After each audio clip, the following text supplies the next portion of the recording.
Allopathy medicine का भक्ताधिराज जिसको बोलते हैं, उनसे बड़ा भक्त नहीं हो सकता। और तो किसी का मेडिसिन कोई डब्बा में कोई खाम में रहता है ना, हम लोगों का बस्ता में है, बोरा में। दुकान में जितना मेडिसिन नहीं रहा होगा, हाँ वो महात्मा के पास, नाम ले ले रहा हूँ, वो महात्मा के पास है।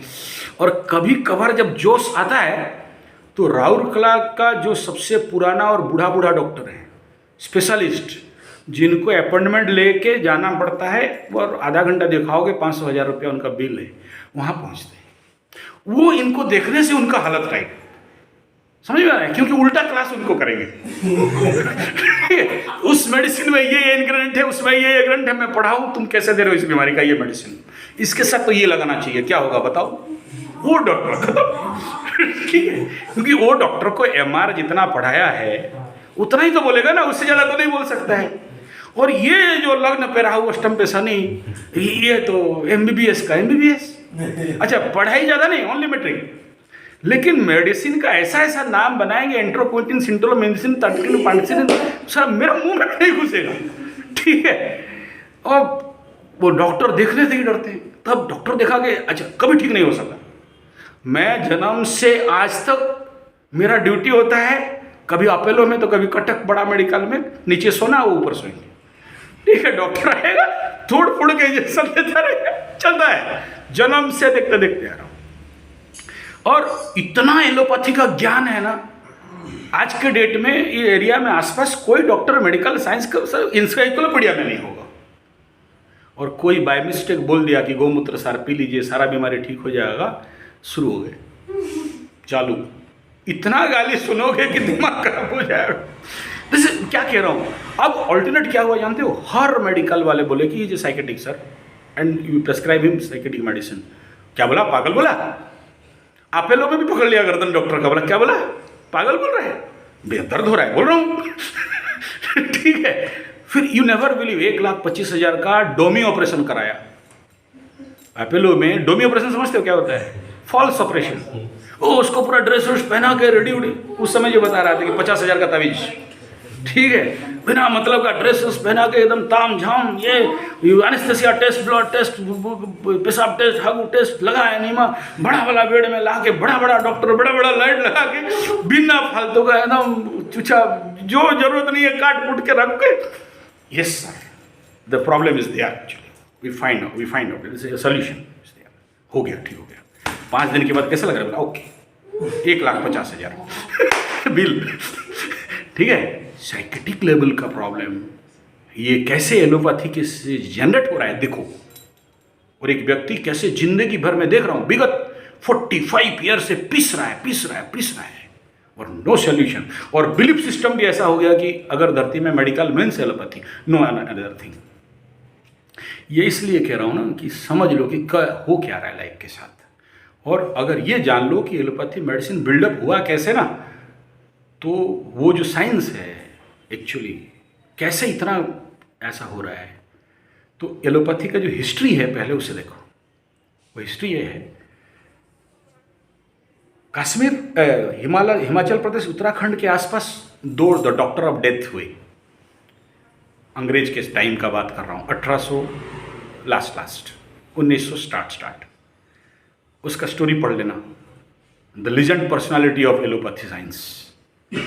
वो क्या करता है, कोई पेशेंट आएगा तो बोल देगा इतना तरीके मरेगा, ठीक है, और उसको वो एडमिट कर लेता था। तो जिसको डॉक्टर हाथ रख दिया तो उसको अंदर का डॉक्टर का पर्सनल चैम्बर में रखा जाएगा, उसका दोनों हाथ पैर बांध दिया जाएगा, जिंदा उसका हार्ट खोला जाएगा। नो, उस समय एनेस्थेसिया था नहीं, सर में मार के बेहोश करो, या तो जिंदा ही पड़ा है और हार्ट खोल दिया गया है।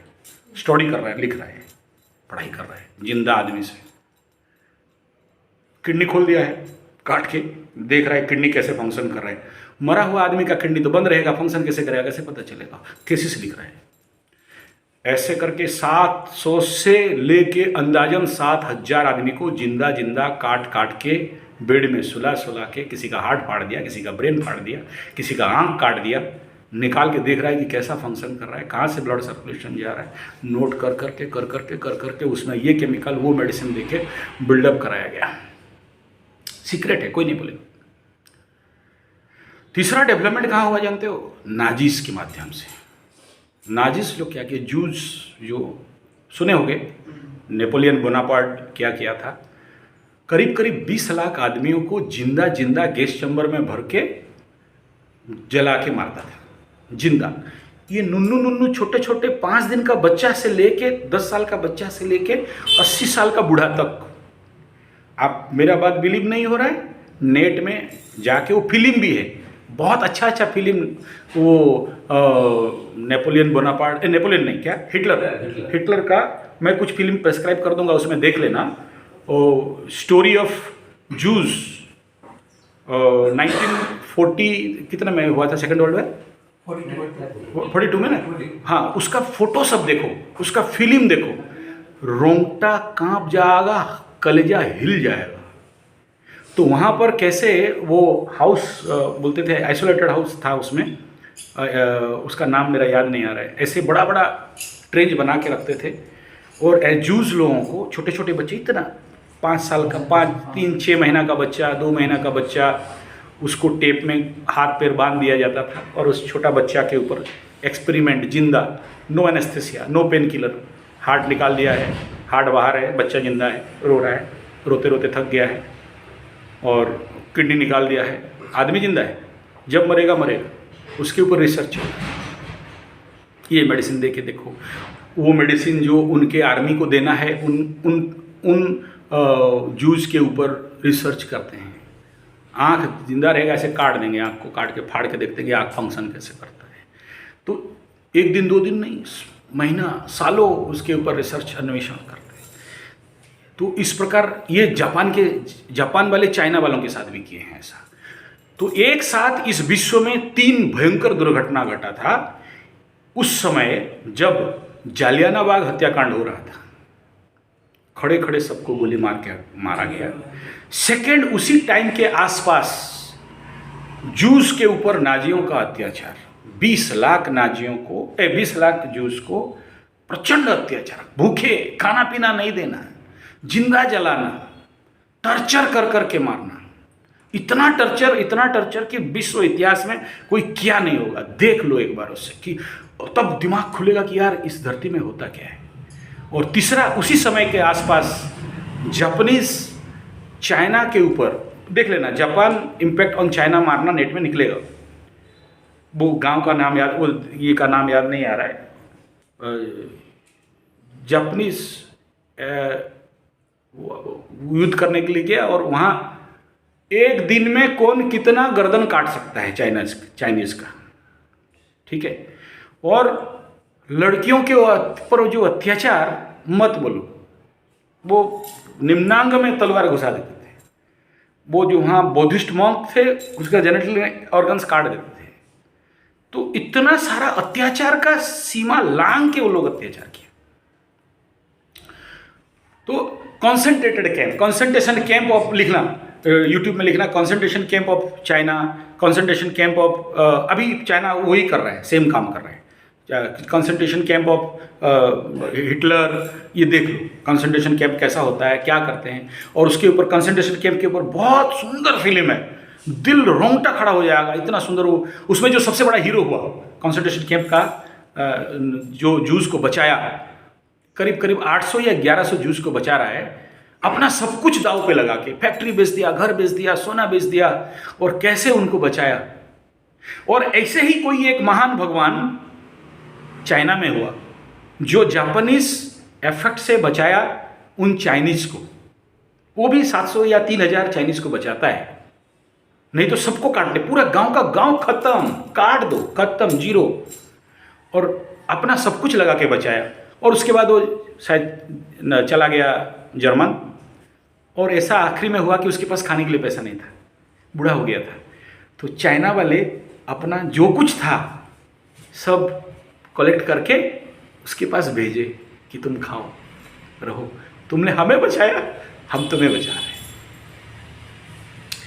ये फिल्म देखना जरूरी है कि अच्छे काम का क्या नतीजा होता है, उस भयंकर विपदा में कैसे लीडर बन के खड़ा होता है। व्हाट इज लीडरशिप, नेतृत्व क्या होता है,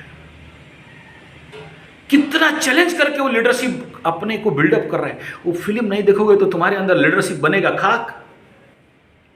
देखो एक बार उसे, 2 हीरो हुए वर्ल्ड का। मैं जीवन पे मैं तो जीवन पे पहले विवेकानंद गांधी को हीरो मानता था और कुछ अलग अपना जो बॉम्ब फेंका था, क्या नाम था, भगत सिंह। लेकिन ओरिजिनल हीरो देखना है तो वो दोनों को देखना। एक जो जापानीज से चाइनीज को बचा रहा है, एक जो नाजी के चुंगल से जूस को बचा रहा है। क्या त्याग है, क्या बलिदान है। खुद नहीं खा रहा है, उन्हें बचा रहा है, खुद को बेच के उन्हें बचा रहा है। लीडरशिप किसे कहते हैं, सोशल वर्क किसे कहते हैं, समाज के लिए बलिदान किसे कहते हैं, किसी का जान बचाने के लिए अपने को दांव पे कैसे लगाते हैं। अगर जीवन पे कुछ सीखना है तो उन दोनों से सीखना बहुत जरूरी है। ऐसे बहुत से गए, ऐसा नहीं कह रहा वो 2, लेकिन वो 2 का काम, वो 2 का रूल है। आज भी चाइना में उनका मूर्ति लगा हुआ है, और आज भी जिनको स्पेशल अवार्ड मिला उस व्यक्ति को, जो जूस का कंट्री कौन सा है, इजराइल पे उनको स्पेशल, आज भी मरणोत्तर भगवान एज ए गॉड फादर, उन्हीं के लिए उनका जीन बचा, नहीं तो जूस इस धरती पे नहीं रहते। ऐसा विषय, तो उस विषय पे हम लोग जाए।